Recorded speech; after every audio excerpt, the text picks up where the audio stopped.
Vasudeva Sutam Devam Kangsha Chanuramardanam Devaki Paramanandam Krishnan Bande Jagadgurum. Om Shanti Shanti Shanti. We salute Bhagavan Sri Krishna, the son of Vasudeva, the destroyer of the demons, Kangsha and Chanura, and the darling of Mother Devaki, who is the Guru of the entire universe. We salute him again and again. Om, peace, peace, peace. So we are back to our reading on the Srimad Bhagavatam, and we are in the third book, chapter 26, and there is Kopila Upadesha is this special chapter. The advice of Kapila, the incarnation avatar, to Mother Devahuti.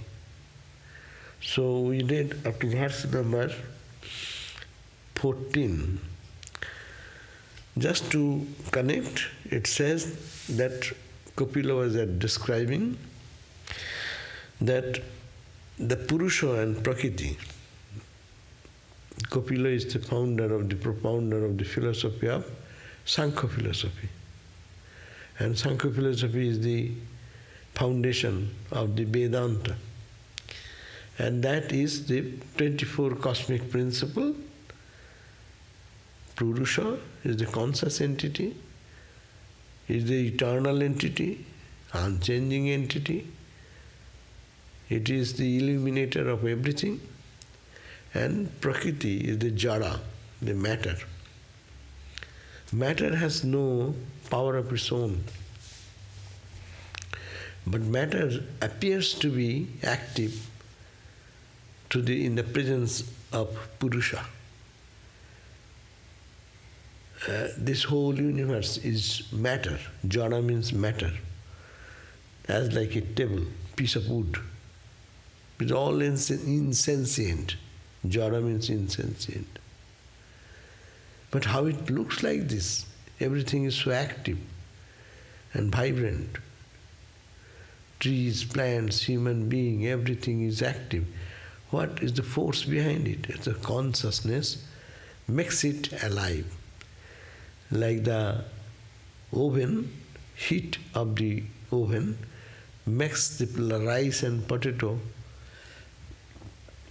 and all vegetables being cooked and also jumping, showing that they are alive. But that is not their own power, it is the Purusha. So Sankhya says, if one knows this, that Purusha is this conscious entity, Prakriti is this insentient, perfectly known this distinction, then that person is free from all suffering and pain and duality.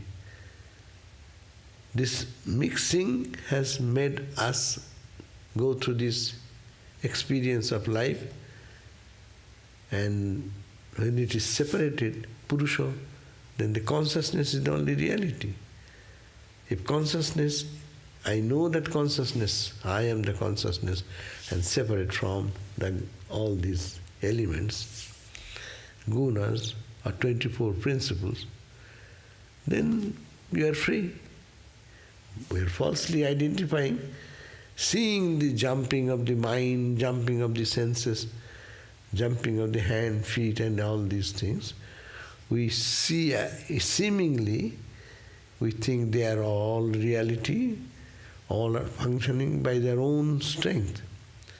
But when one has the wisdom, knowing fully well it is all separate, then the problem will be gone, and one will be, according to Sankhya, that will be their wisdom. And that person will be free from all bondage. Now, that is the advice And here is the philosophy. It's first spoken by Kapila Dev, the incarnation avatar, one of the avatar, telling his mother, Devanti. So, last we said 11 to 14 verse, it is compacted in this way, that evolutes of Prakriti. Prakriti evolves in what way? In 24 ways.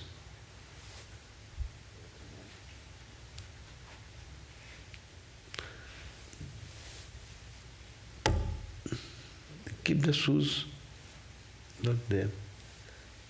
Little away from the entrance point. Yeah. So, this is the evolutes of Prakriti are 24. That means what are the 24? So 24 things are here. 24 is they are 5 great elements. We talked about it several times. 5 great elements. What are the great elements?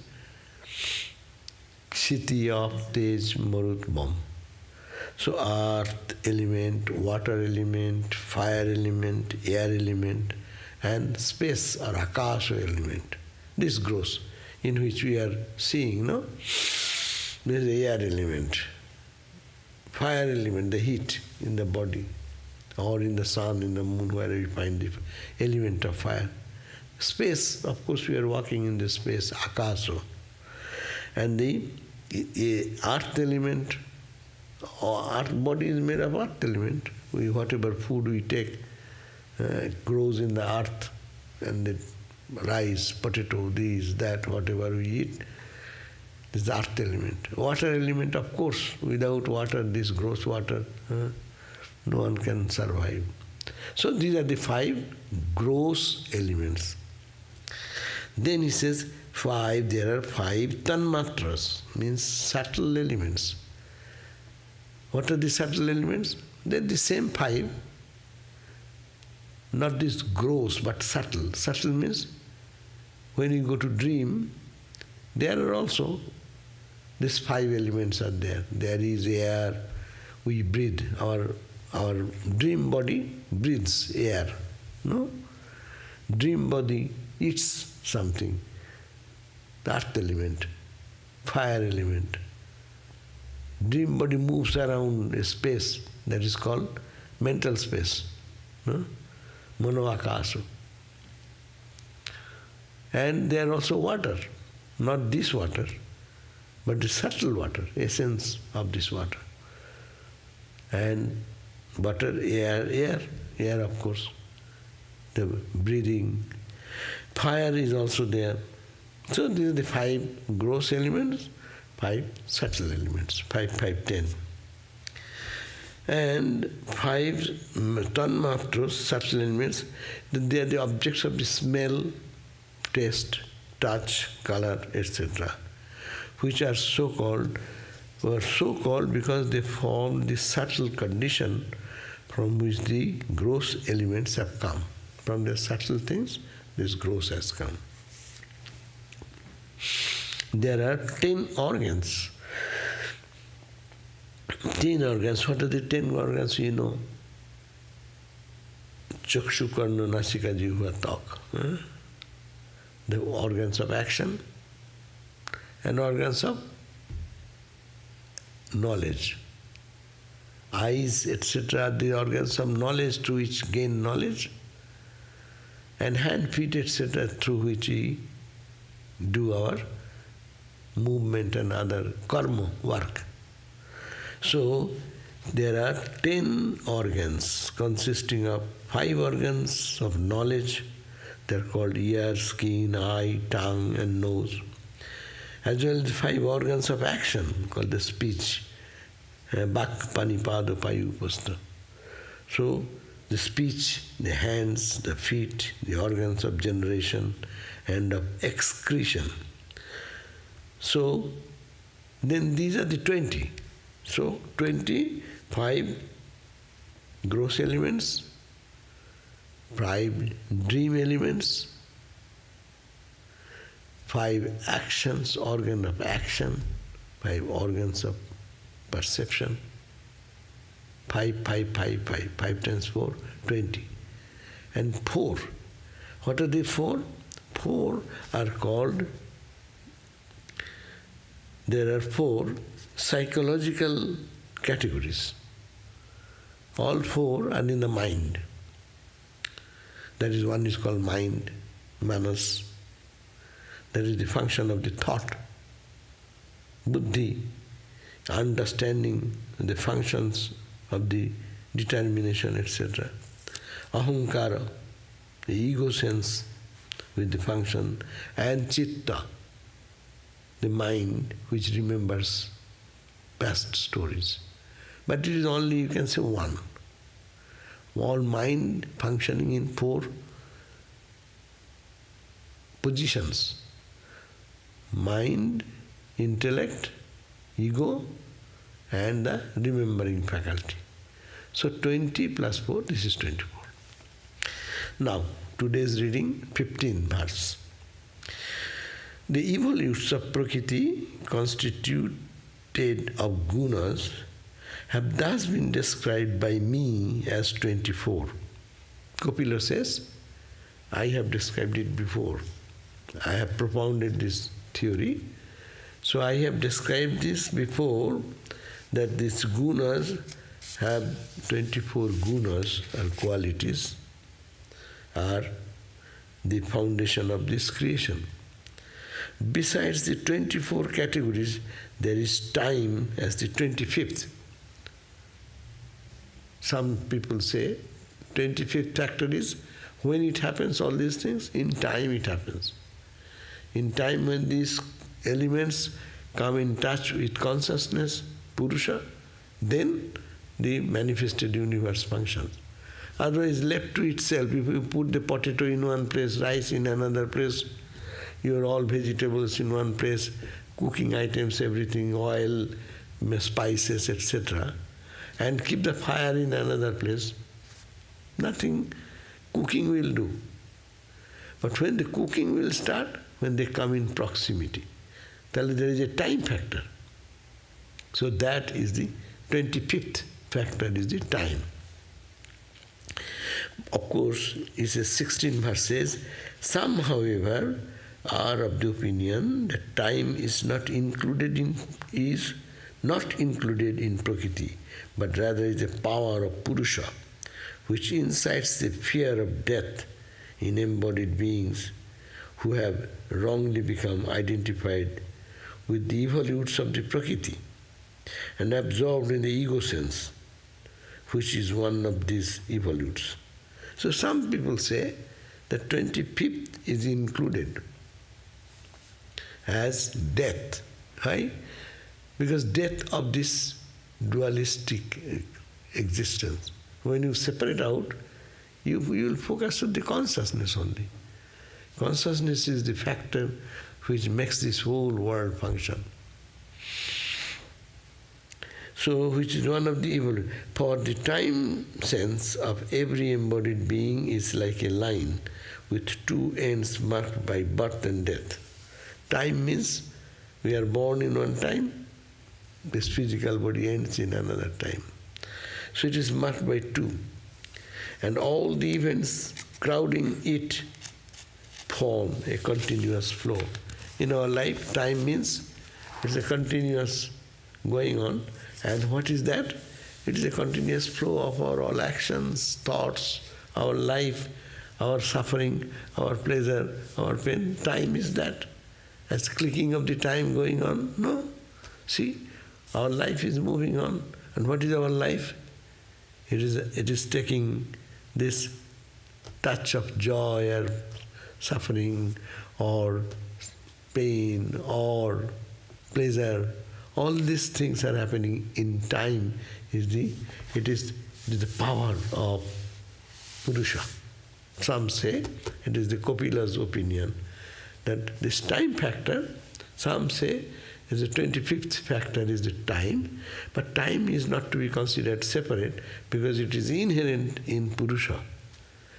Purusha, desire, is the conscious entity. Insentient items cannot do anything. Conscious entity can think, I want to unite. I want to be.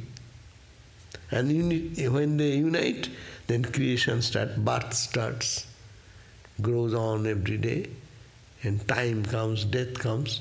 So the whole play happens in time. Isn't Purusha beyond time? Now that's why Purusha contains the time. That is the idea here that we read just now. The verse number 16 says, that some, however, are of the opinion that time is not included in Prakriti. It is not in the Prakriti, but where then it comes? But rather it's power of Purusha. Some may say time is also Jada. No. But no. That may be one opinion, but some philosophers think that way. But Kapila's opinion, he says, it is the power, time is the power embedded. As we say, the Brahman has the power of Shakti manifesting. Here is time is the thing where creation starts. Time is that where creation ends. Separation happens, no?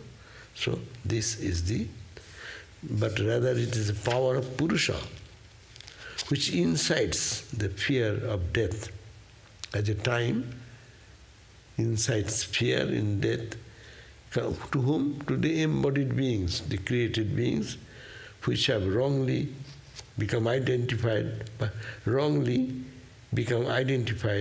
with the evolutes of Prakriti and absorbed in the ego sense. And he has identified with the ego. Our ego is me. All of us, we are identifying with our ego. Who is thinking that consciousness is the real ego behind me? No. So this is happening in time. In time, and all the experience of pleasure and pain is coming in the time. And when time comes, this body drops off, so you get disconnected.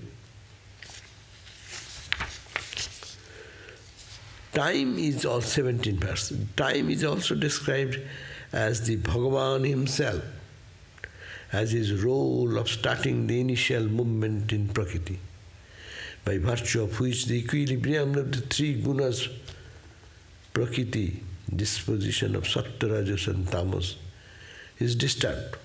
So they say that time is also described by some philosopher, that time is Bhagavan. Sankhya is not, Sankhya believes in Ishvara. Nirishwar Sankhya and Sheshwar Yoga. Sankhya and Yoga philosophy is the same. In the Yoga, there is Ishvara. Ishvara pranidhanadva, Yoga Sutra. You can attain this separation by grace of Ishvara. So Ishvara is considered as time. As in Hinduism we call time is Kala. We call Mahakala, Shiva. Because the Shiva is the Yoga Guru, and that is why Shiva is the highest level in Mahakala. It's a great time. But we are reading now Sankhya, so we have to think this way. Time is also described as the Bhagavan himself, because in him, in his role of, why? Bhagavan, what he does? It initiates movement in Prakriti. Prakriti was there. He initiates movement. When he comes in touch, he says, I will be many. I will create. So he percolates into it.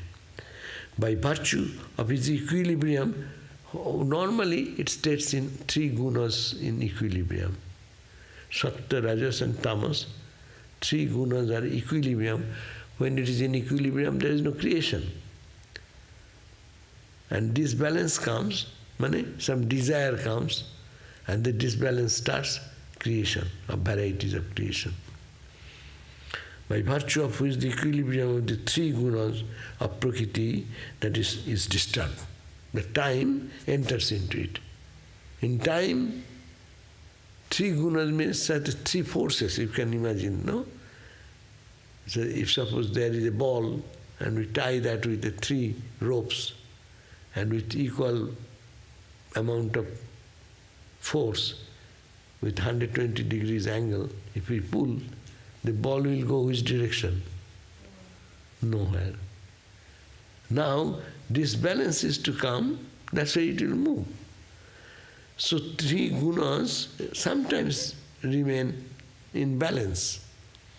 When destruction of the world happens, dissolution of the world happens, we call Mahapralaya, great dissolution. The three gunas goes back to its balanced state. And now, when the disbalance comes, how the disbalance comes there?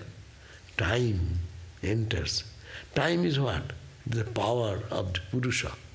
In the Purusha, as he thinks as a human being, he thinks, I will now create. So movements come. That is, as time, he enters into Prakriti, as it were. And then this creation begins. And Prakriti starts evolving from the indiscrete to the discrete condition. This is discrete. This is the discrete condition. Indiscrete condition was the subtle.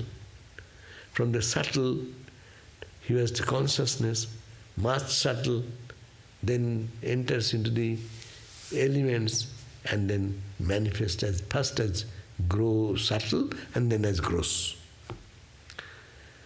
That is the only difference between Vedanta and Sankhya, that the 24 principles are true, eternal. Vedanta will say these are Maya, it is not there.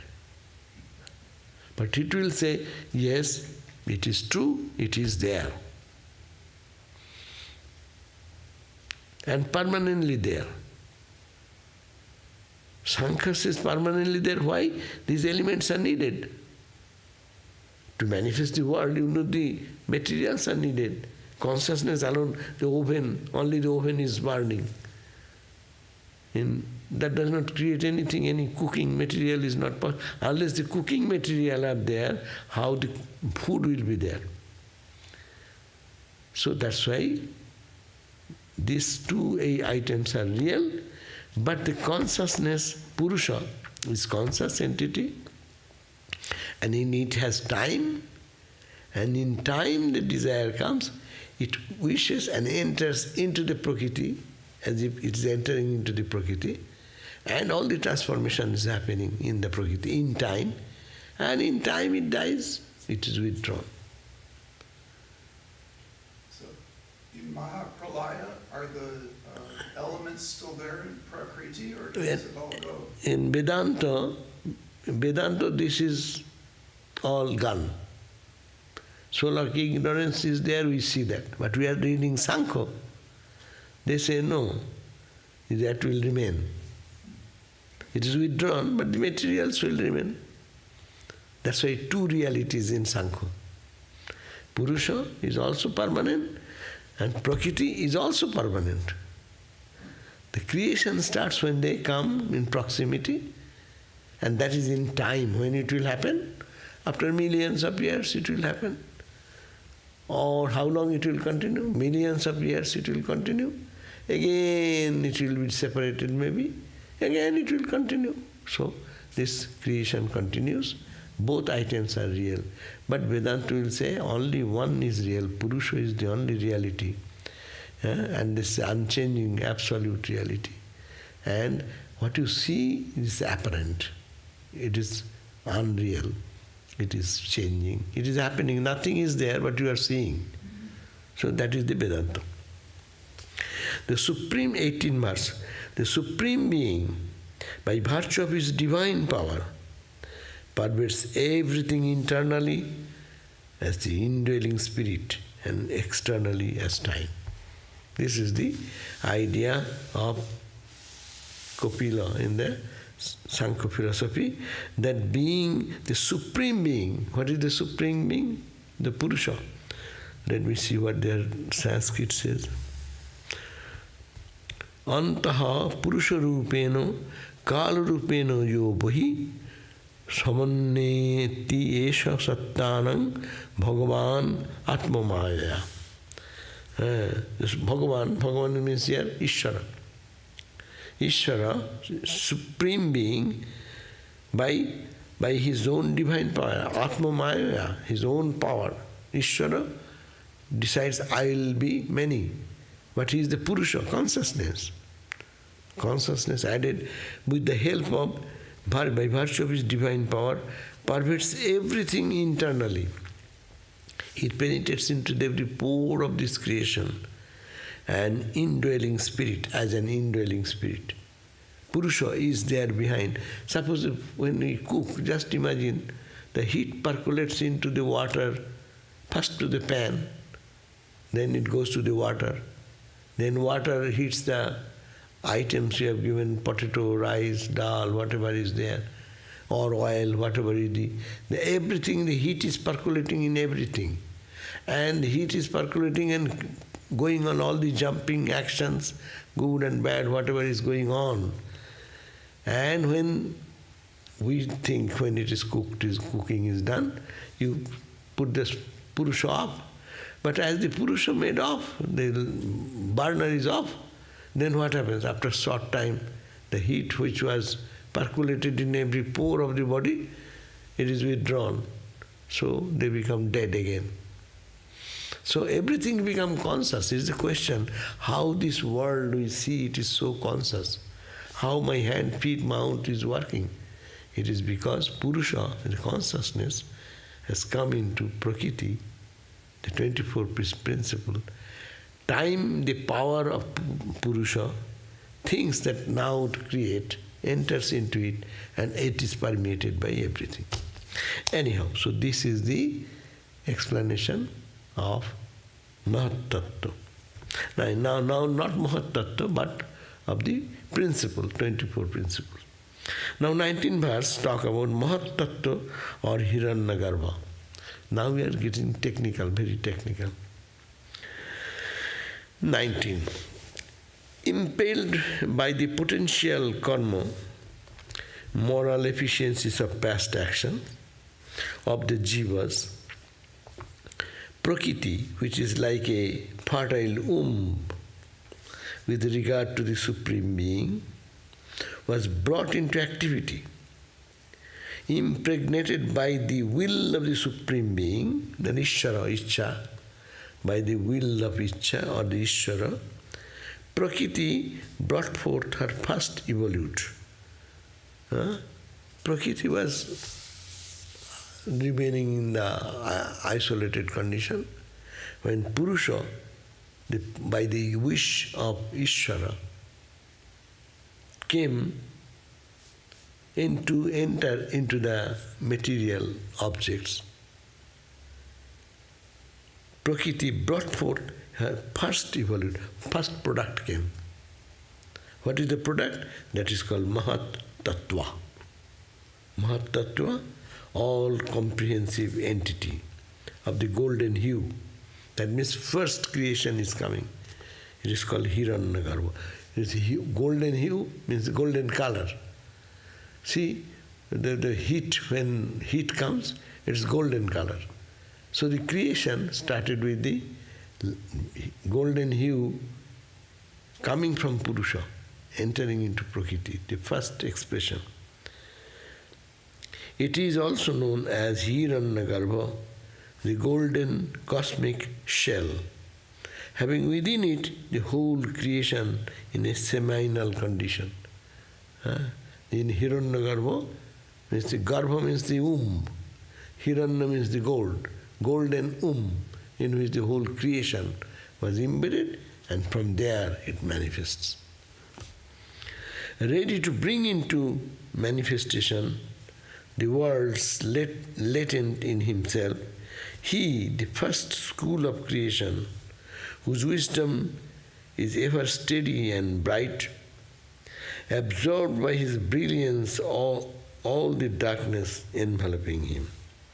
So, this is the Hiranyagarbha wants to manifest himself in this manifested world. So what it does, the potential power was in the Hiranyagarbha.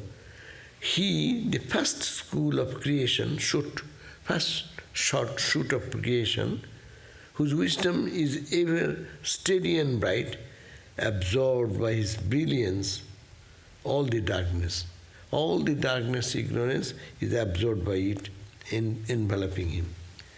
Then what is called Mahat Tattva in the cosmic aspect has got involved in itself, its own individual aspect known as Chitta. So, in that Mahat Tattva, there is in its core, it's called Chitta. What is Chitta? Chitta means the remembering faculty. Being dominated by Sattva Guna, it is pure, peaceful, and suited for the contemplation of the Lord. It is identical with Vasudeva, the first of the emanation of Vishnu. Water in its pristine state is free from impurities like dust, waves, bubbles, foam, etc., which are derived from other contextual sources. In the same way, Chitta, corresponding to Mahat Tattva, in its pristine state is pure, unmodified, and peaceful, and is capable, therefore, of revealing the glory of the indwelling spirit. So it's a Mahat Tattva, is the firstborn manifestation of Ishvara into the reality of this world. But it's very subtle. There is no darkness in it, it is pristine, it is pure. That's why the indweller, we call the indweller. Now comes next Mahat Tattva, then comes Ahankara, ego. What is ego? Out of Mahat Tattva, quickened by the will of the Lord. Mahat Tattva was there, the potential power, full of bright and brilliance. It was inherent power of the Lord God Purusha. So in time, it started manifesting, and that is the Mahat Tattva. And out of that Mahat Tattva, quickened by the will of the Lord Purusha, who is inside, he wanted to manifest, was evolved as Ahankara, I consciousness, which is characterized by the power of expression in action in three ways. So I sense comes next. The three expressions of I manifested in three ways. Ego sense, Ahankara, Sanskrit called Ahankara. Bengali also we call Ahankara. Hindi also we call Ahankara, no? Aham. The three expressions of Ahankara, what are they? Vaikarika, the dominant by Sattva-guna. Tejasa, or that dominated by the Rajaguna.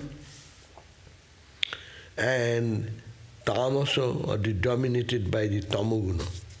So, this Ahankara takes three varied forms. One is Sattva, pure, Rajas, another is Tamas. That means we see our ego, when it is pure ego, we call it Sattva. Mixed with arrogance and other Rajas. And Tamas ego is a deadly ego, full of ignorance and pride. So one is called Vaikarika, which is called dominated by Sattva quality, Tejasa, Rajaguna, dominated by Rajaguna, and Tamasa, dominated by Tamaguna. These three are the sources of Manas. This Sattva, Raja, Tama, these three gunas of our ego. These three egos, these three egos are the source from which the mind or indriyas and mahabhutas, great elements, water, fire, etc., respectively all come. This category of ahankara which diversified into mind, senses and the great elements, has at its presiding deity the Lord's emanation with 1,000 heads known as Sankarsana or Ananta. Meaning the mind is manifesting in thousands and thousands of ways. So that is considered as the Ananta Naga, which has 1,000 hoods on the head. That means it manifesting is ego manifesting in so many ways. He is not to be considered as separate from the infinite supreme being himself. That's why the Lord lies on the Ananta Naga. In the Hindu mythology you find Narayana is lying on a snake, Ananta Naga. So with 1,000 ego, that is the expression of ego. But they are not separate from Ishvara. The characteristics of ahankara are the sense of agency. Agency, I. I is the sense of agency, instrumentality and objectivity, and the experience of peacefulness, ferocity and dullness. 3 gunas. The ego will manifest in 3 ways.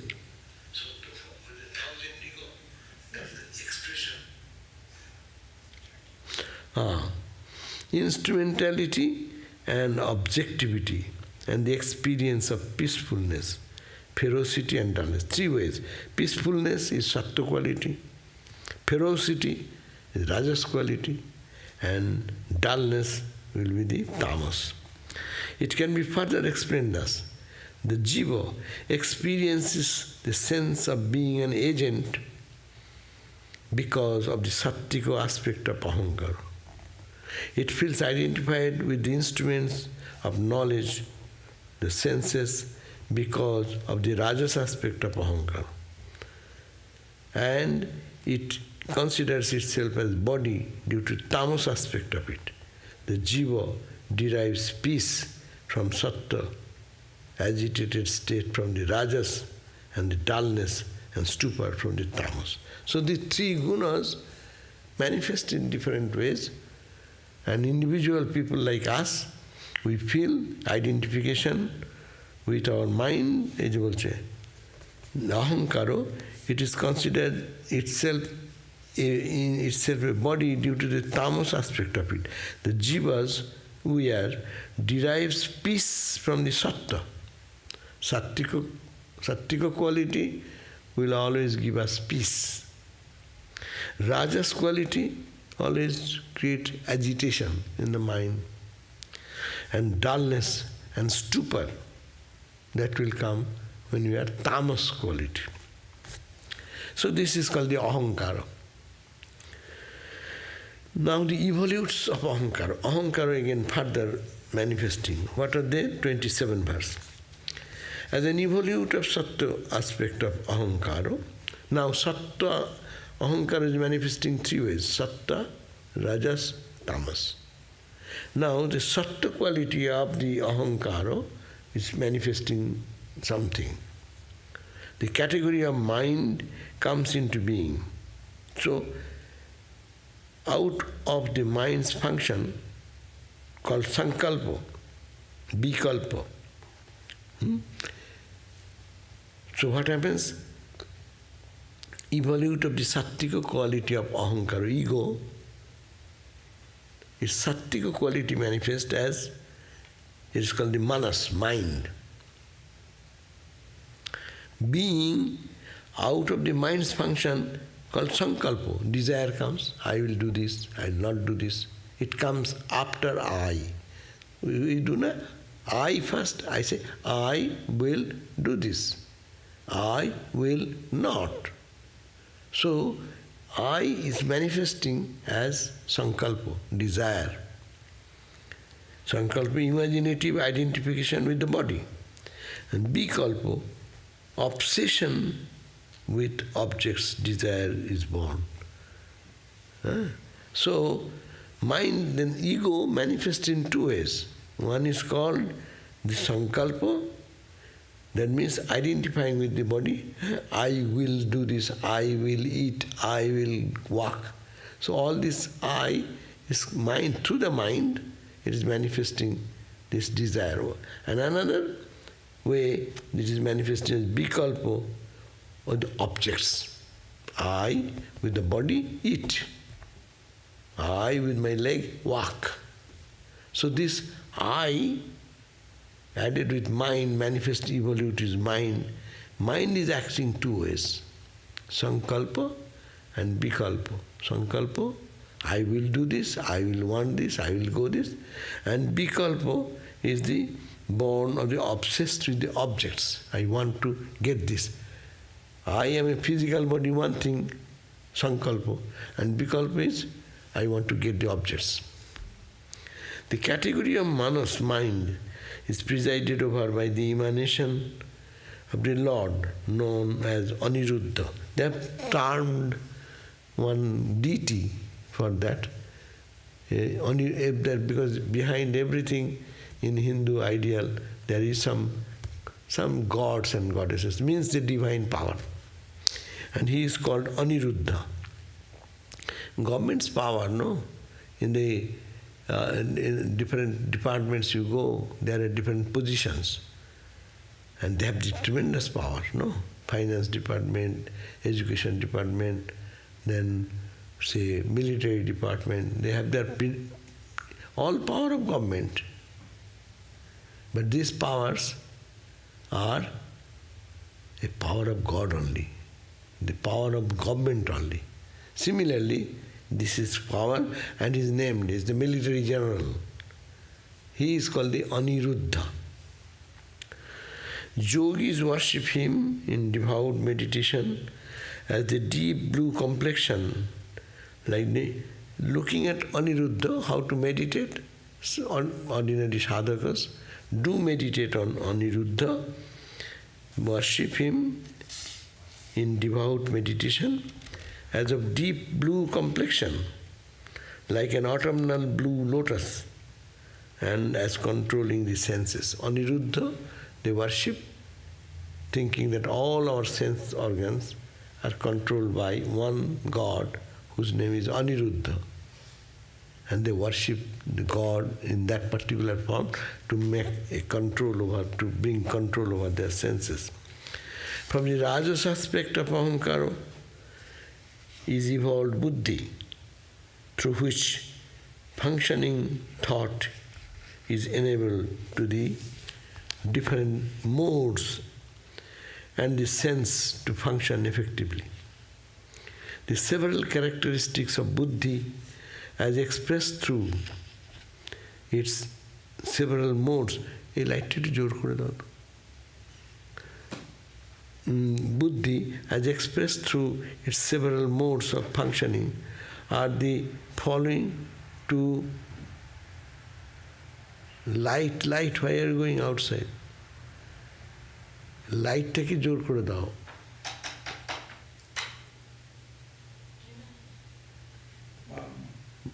But otage high.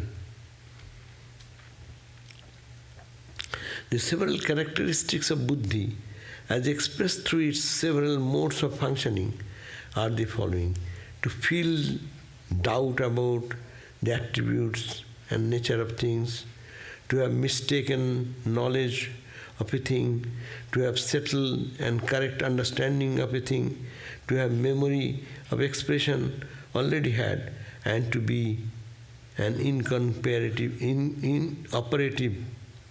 and blank state in sleep. So he says that the several characteristics of buddhi. Buddhi can function in several ways to the several modes of functioning. How? It may be working as doubt in our mind. Mind is doubtful. So it can function as doubt. And to have mistaken knowledge of a thing, understanding wrongly. That is a Buddhist function. To have settled and the correct understanding of a thing. I understand the thing rightly, I understand the thing wrongly, I am doubtful about that. These are all mind or intellect functioning in different ways. And to be incorporated and blank when it sleeps. All these things becomes nullified when you go to sleep. That time I don't have any sense of, not dream, but when you go to sleep, I have no judgment, I have no idea of good and bad. I don't stop from one thing to do, or I shall do one thing, not stop. All these things get stopped, closed there. The 10 senses, 5 pertaining to knowledge and 5 to action, are also evolved from the Rajas aspect of Ahankara. They have already said, from the Rajas part of the Ahankara. Ego has 3 parts, no? Sattva, Rajas and Tamas. The Rajas part is the Ahankara, for the organs of knowledge, being the channels for the function of the Buddhi, are themselves produced of Buddhi and evolved of Rajas aspect of Ahankara. And the organs functioning are the products of prana, to which the power of the movement belongs. And the prana too is a product of the Rajas aspect of Ahankara. Thus the organs of actions too are to be traced to the Rajas aspect of Ahankara. Anyhow, organs are the source of, are coming from Ahankara. So what we read, it's one we read about Mahatattva, Mahatattva to Ahankara, Ahankara to Buddhi. And Buddhi manifests in so many ways. Now, Tanmatras, Indriyas and Bhutas, they are, who are they? This is a more technical thing, so let us read. We'll have to read anyway. Tanmatras. Tanmatras is the subtle items. These are gross items they talk about. Now go in a final level. Being stimulated by the Lord's will, the tamas aspect of Ahankara comes into being. So Sattva they have talked about, Rajas they have talked about, now they are talking about tamas. From tamas the senses come, this gross. So Ahankara comes into being, now stimulated by the Lord's will. What is the will? Tamas aspect of Ahankara comes into being. And from that it emerges the matrix, that means the tanmatras of sound. And from this in turn comes the element ether. The ear, evolved from the Rajas aspect of Ahankara, captures the sensation of sound. So the sound is created, but ears are necessary to have that sound, get it. That's why from the tamas aspect, these ears are created and also sound is created. The distinguishing feature of sound are as follows. It always indicates a source, even if invisible, as when man is shouting from an unseen spot. Hence, gross sound has a subtle source that is its tanmatras. He said that someone is shouting from a point, but that has a subtle aspect of its tanmatras, because we can look at that corner where the sound coming from and hitting my eardrum, this side or that side. Someone is calling me from that corner, then when the sound comes that, it hits my ear, then I turn my eyes, oh, where is the God? Who is calling me? So these are also the product of the tanmatras.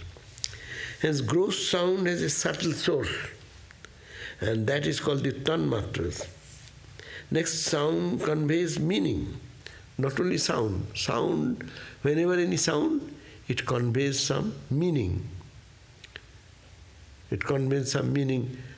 The word, there is fire, some sound comes. And every word, when it hits our ear, we have some expression of understanding what it is. It also provides a subtle source for the element of ether, space.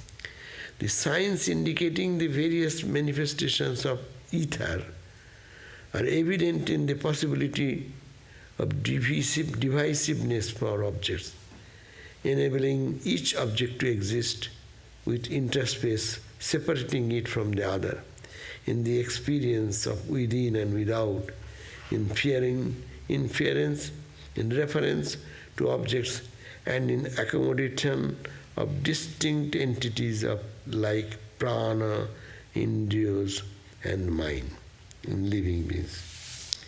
Prompted by the evolutionary urge of the time, the element ether, which in a subtle tanmatra condition is identical with the sound.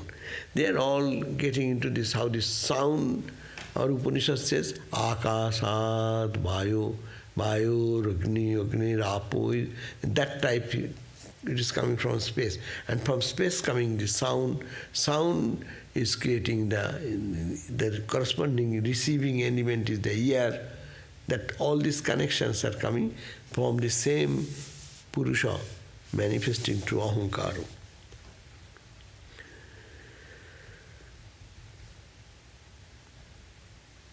The skin is the organ that perceives touch. Similarly, now they talked about the ear, 5 sense organs of perception. One is the ear, another is the touch. So the skin is the organ that perceives touch.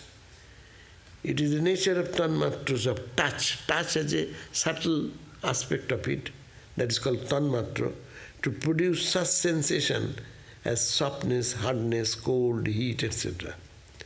The properties of air element, that is evident from the various movements outside, by its conveying sound from a distance to the hearer, and by its functioning in the body as the agent spreading the energy of the organism to all the parts and senses. Through the functioning of providence, the element air, which in its subtle tanmatra condition is identical with the touch, produces the tanmatras of rupa. Oh, these are all talking about how the sound is giving the feeling of understanding. Rupa, the eyes can see things. So these are all coming from which sources they are given like that. We need not have to go so far. And then they are talking about the Virata Purusha. The seven above mentioned categories, starting from Mahat Tattva, Ahankara, and the 5 elements, remain separate, incapable of coming together to form the world and bodies for the living beings. Then the Supreme Being, along with the Kala of the time, Karma and Gunas, disposition of Prakriti, enters into them, and stimulated by the power of the Lord, the primordial categories combined and formed the cosmic shell, which appeared to be inert. From it comes forth the Virata Purusha, cosmic person, who is the substratum of all manifested existence. Cosmic shell is also known as Vishesha, is surrounded by 7 layers of earth, water, air, fire, wind, sky, ice, and Mahat Tattva. Each layer is 10 times extending the previous one on the cosmic shell, and all the worlds, gross and subtle, are located. They are their totality from the gross body and the Lord. My God, do you want to have more? No more.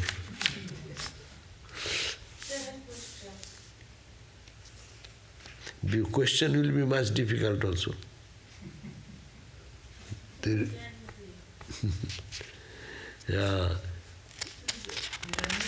Is the same as cosmic? Yeah. Cosmic cell means from which the whole creation has come. I can finish this next day because it is very, we need not have to go that much details. If you have the time and energy, then we can do. So let me finish. The Great Spirit dwelling in the golden hue cell, resting on elemental water, becomes active. Now, pralaya, great water, this cosmic shell is now acting and pierce this shell, as it were, in several places to form the sense apertures. The cosmic divinity first manifested his face. Out of its speech came out the speech arose fire, the deity of fire along with the organs of speech entered the face. So from the face coming the fire, etc. From the smell emerged the deity of air. Next the hands and manifested them, from them came the faculty of strength. Then the nadis, the blood vessels manifested. So each individual how it came out. In the mind, its presiding deity, moon arose. From the heart arose the intellect. That's why the cosmic person, from his heart came the moon. That's why we are all so much emotionally connected with the moon. But when the principal sensory, none of these presiding deities were able to arouse the cosmic divinity, so they remained in the respective dwelling places with a view to rousing him gradually. And then, but when the principal sentiency, kshetra gan, her collective soul, entered the heart, then the cosmic divinity arose from the water. Just as an individual person sleeping cannot be awakened merely by the power of prana, manas and indriyas, but requires the presence of the jiva, embodied soul, so also it is only in the presence of the collective soul, kshetra gana, of the universe, that the cosmic divinity functions, separating that all-pervading spirit in oneself from the body and mind combination. Through the practice of inward concentration, let an aspirant commune with him with the help of devotion, renunciation and enlightenment. This is the easy part. Last line is separating that all-pervading safe spirit in oneself.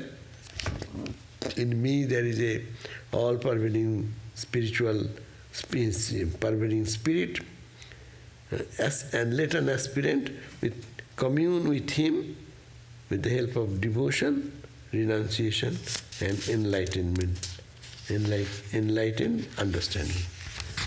So we ended there, chapter 26. We'll read next day, chapter 27. That is Kopila Upadesa, the way of release. Now the creation has been described.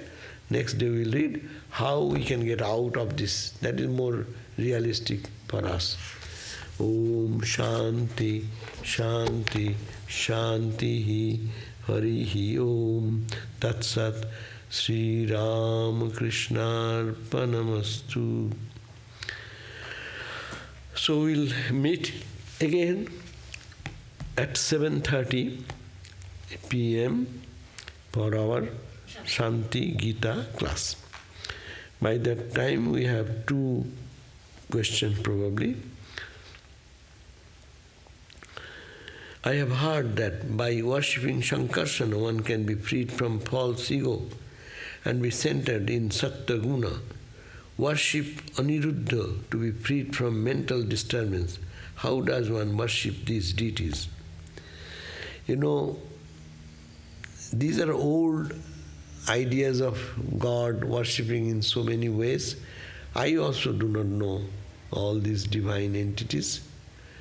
But if we think all these have been created by God, one God, who is the Saguna Brahma, say your Rama, say your Krishna, come back to very practical, realistic sadhana, then we keep them and ask for whatever. He is Sankarsana, he is Aniruddha. No? All the divine names are the powers of God, one God. So if one prays to God and meditates on God in the aspect, whatever aspect, all these desires will be fulfilled. So we need not have to worship individually for this. People do that. You can go to the finance department to ask some grant. But if you have the access to the president, so you don't need to go there. You just go to him. Automatically, the finance department will release the fund, or whatever is needed. So we normally think that you go to God is only one. In whatever aspect you worship Him, you think that you are worshipping the same simple, that ultimate reality. And you ask whatever you ask. Ramakrishna said, God will give it. If you are sincere, God will give you whatever you want. Does desire originally arise from the mind or the heart? How can anything come from the mind and not come from the heart first?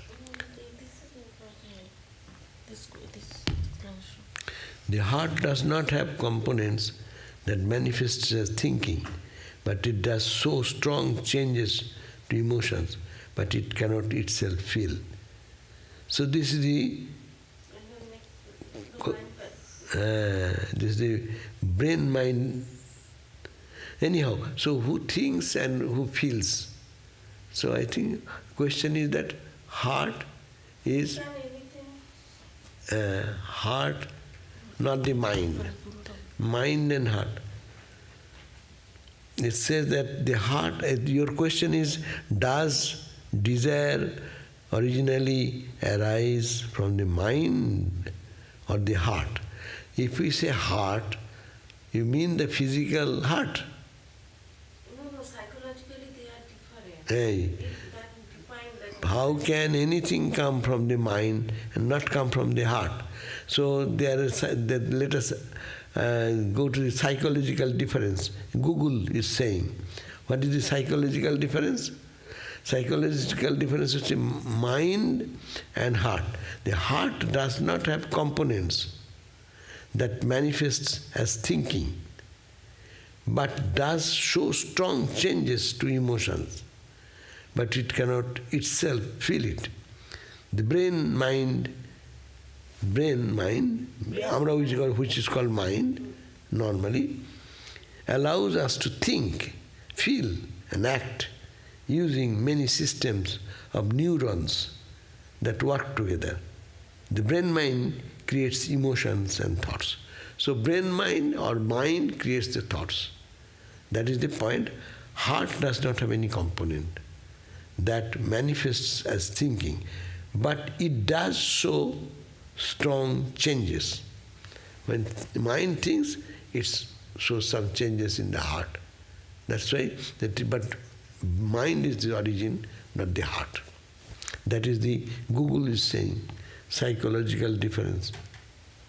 Okay? Thank you all. Jai Ma. See you again. Om Shanti, Shanti, Shanti.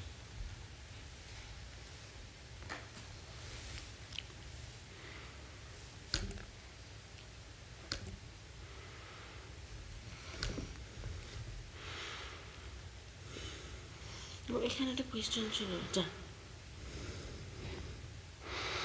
পরে বলে দিলাম।